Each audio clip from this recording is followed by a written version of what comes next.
Hampir semua hotel di Palembang menawarkan acara untuk merayakan Imlek. Salah satunya S1 Hotel Palembang yang berada di Jalan Kolonel Atmo, Palembang.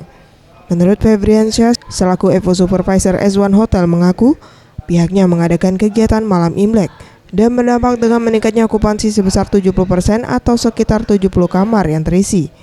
Dan dominan tamu hotel berasal dari luar kota Palembang seperti Bangka Belitung.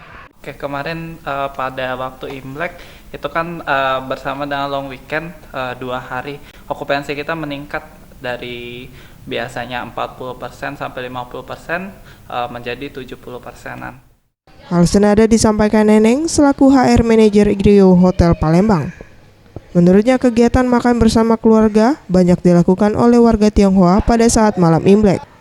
Hal ini berpengaruh positif pada okupansi sebesar 60% atau sekitar 50 kamar yang terisi.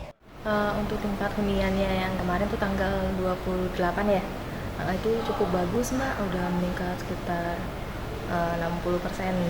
Nggak seperti biasanya sih, karena kan di sini juga untuk Hotel Rio sendiri itu pusat makanan, terus di sini juga banyak lingkungan orang Chinese juga, gitu.